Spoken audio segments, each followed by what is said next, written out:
Hey everyone, it's Winter with the Shift Spotlight, and today we are here with Rick West. He is the CEO of Field Agent and can be found at fieldagent.net. Welcome to the show, Rick.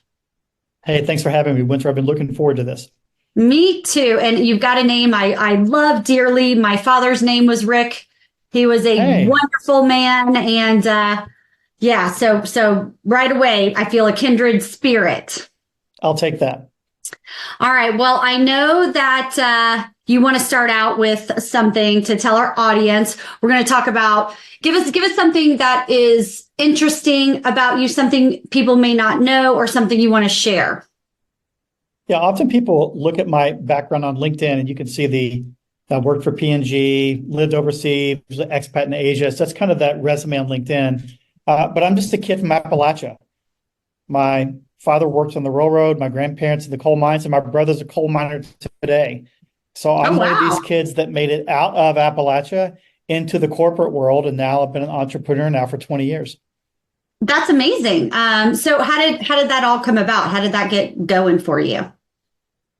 It really was kind of that relationship thing. I knew I wanted to go to school. I really didn't want to work in the coal mines. Nothing wrong with that. Again, generations have been doing that type of work. And once I had an opportunity to go to the big, city of Lexington, Kentucky, and really started to engage others that had other opportunities outside of that rural Appalachia, that's when I realized through relationships that I could make a go of this. And I had people that believed in me that kind of pulled me along to the fact that when I look back on this, without those relationships, there's no way a kid like me would have ever had a chance to be in corporate America, much less an expat or to be a CEO of a tech company today. All Yeah, relationship driven. that's amazing. So why don't you tell our listeners at a high level what it is that you do? Yeah, think of us as a data company, and we use the gig economy. I tell people we were the first app in iTunes that paid cash. How about that? And so we've been doing this work about 14 years with the Field Agent. So virtually any place that there's public access to retail space or rental space, whatever it may be, we provide data back. And there's quantitative data, yes, no. Is the display up? Is the placard up? Is the store open? There's qualitative, any type of demographic you can imagine. Give me your opinion while you're there. And we also do sampling and ratings and reviews on the other side. So while someone's at a retail location, they could buy it, try it, and use a product. So that ecosystem is data. And our data also has the why beside of it. Metadata tells you where you are. The why piece is sending everyday shoppers in. And we do that at scale, and we measure scale and time by hours and days, not weeks and months. So it's near real-time data at scale. Interesting. So how did you get involved in that side of it? Like tell us about your CEO journey and how this all kind of came about. Yeah, when I left Procter back in the day, used the money from a package to become seed money for my startup. So I often tell people, if you have an opportunity and your company downsizes, don't use that to take a trip for 6 months. Use it as seed money because it's the most advantageous angel money you've ever had is the money that came from a package, number one. Number two, we started doing marketing and research work. My wife was running a research company. And when the iPhone 3S came out, we thought there's got to be someone using that iPhone to capture data inside of a store, and there wasn't. So while we were running 5 LLCs, we worked nights and weekends again. And then about 6 months later, launched the first app in iTunes to pay cash. And that's the first business that wasn't a boutique business that required Rick to be in the boardroom. Yeah. It was the business that could scale overnight. I could make money overnight and didn't require me to sell or to make the pitch.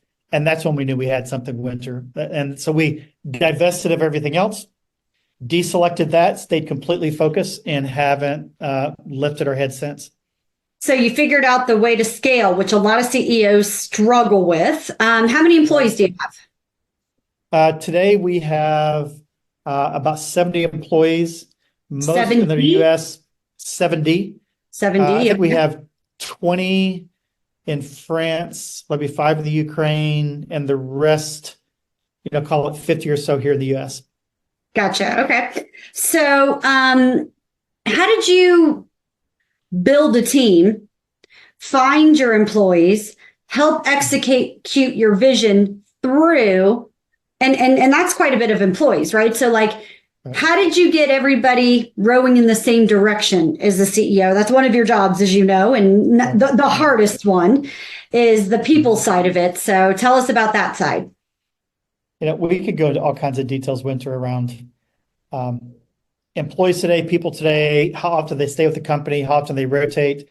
I think as a CEO that if you provide a vision that is bigger than the employee, bigger than that person, and they want to be a part of that vision, not only are they going to stay, but they're going to be passionate about what we're doing. And so when we talked about changing the way the world collects information, this whole, app store had only been open for 6 months.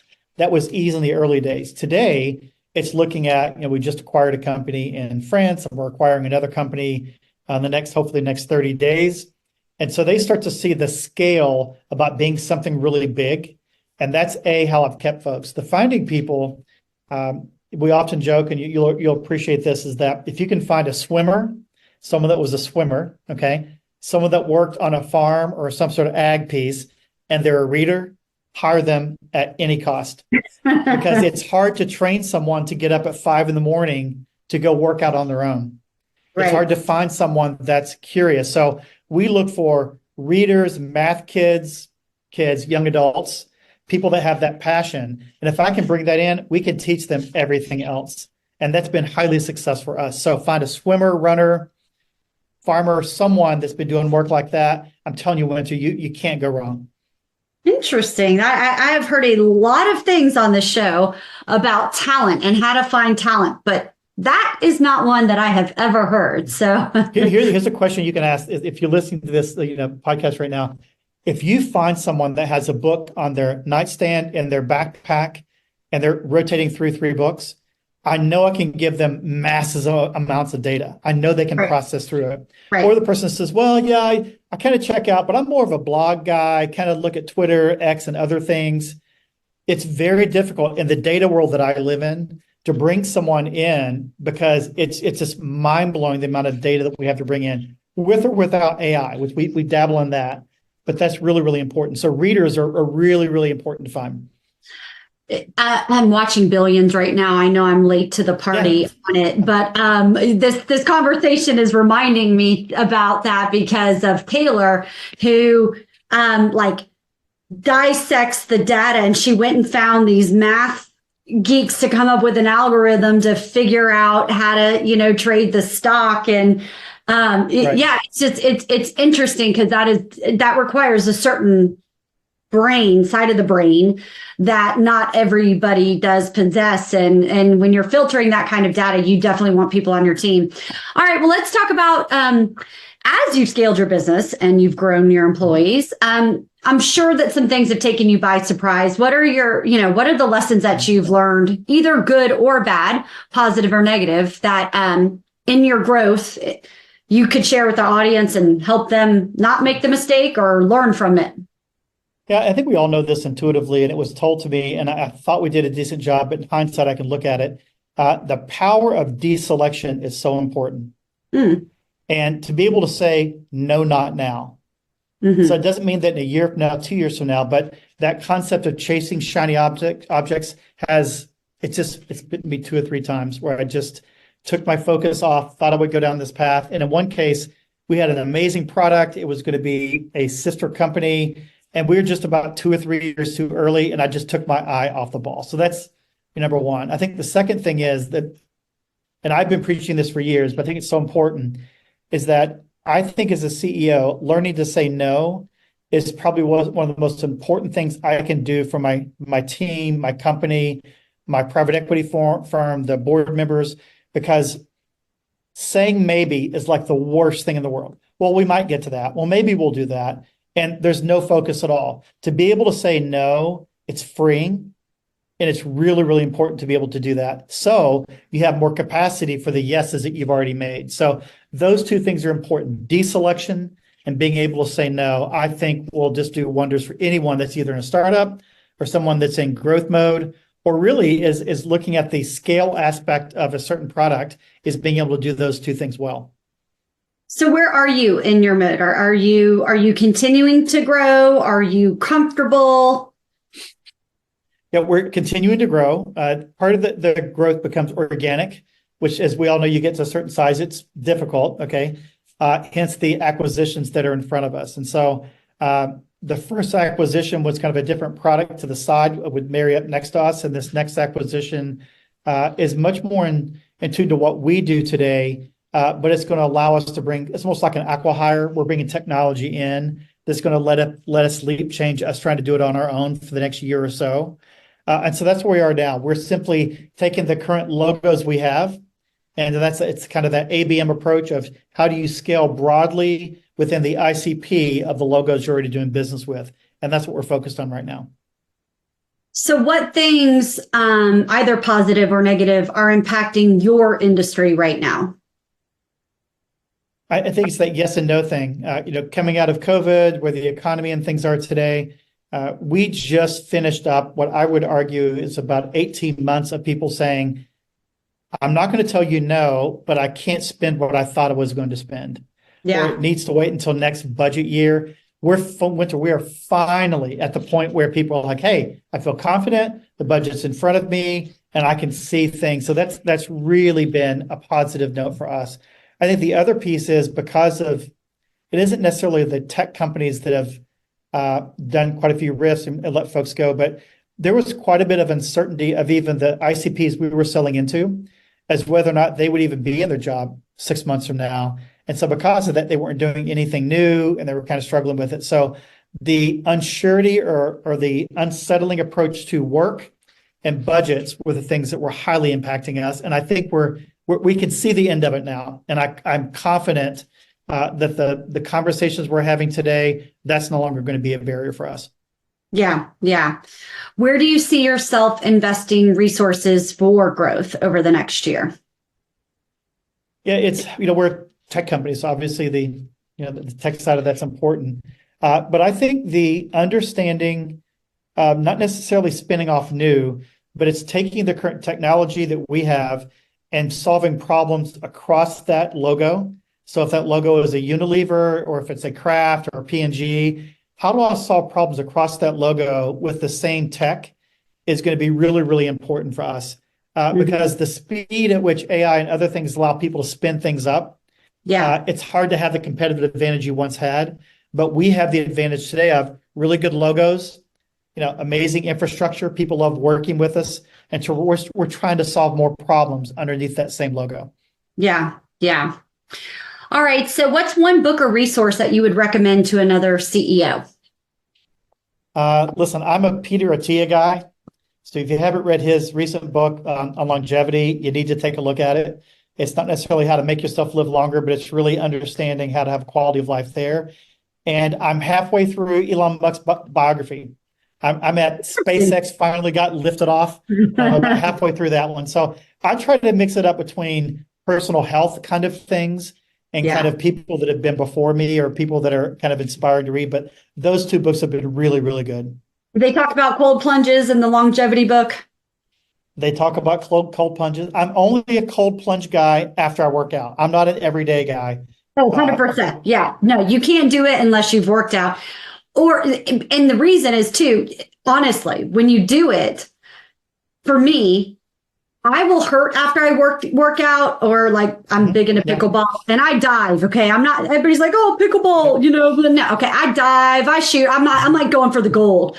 But when I go and do the cold plunge after, I notice my body does not hurt the next day. But if I don't go, it will. It's a very interesting thing. Well, there's something about recovery for all of us. And whether you're looking at it as you've done an amazing sprint or you've got some technology or you've worked out, recovery is important. And we oftentimes understand that with athletics, but I think the team sees that as well. And we try to provide recovery opportunities for folks, not necessarily a cold plunge, but there's some equivalent to that in the tech world as well. Yeah, interesting. All right. So if you had to do it all over again, speaking to a younger self, a less experienced self, what would your advice be? I look at the relationship piece associated with this, and I think I probably would have been a little bit broader in bringing people in, helping me think through what I was doing, as opposed to me kind of driving. Even though I had two business partners with me, I think we would have had a little bit of a broader ecosystem to help us navigate through things. Was number one. And I think the second thing is everyone says it and everyone says they do it, but I don't think it's necessarily true. I was not okay with failing fast. I was not prepared to lose money the way I needed to. I remember one private equity firm guy told me, he said, Rick, I don't know that you could do this. I said, do what? He said, I think we're going to give you money and you're going to save it. I think you're going to struggle. And so I did not have the mentality, because I had bootstrapped for so long and came from a certain background, that I should have told myself, Rick, it's okay to lose that money and to fail faster. So it's a lesson learned.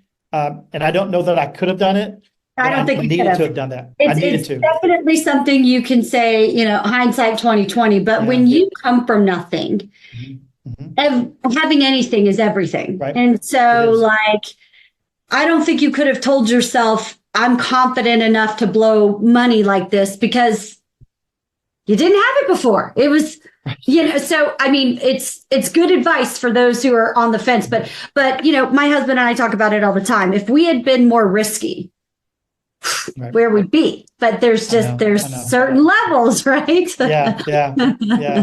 And everyone in hindsight says, oh, I could have done that. But in that moment, it's really difficult, especially when you've got a team of people you're employing and you go through the money quick. And what does it mean to them? I mean, there's just practical things associated with it. So the guy for the PE firm was correct. I was going to struggle to do that. Yeah. I did a pretty good job, but it was a fair push. Yeah.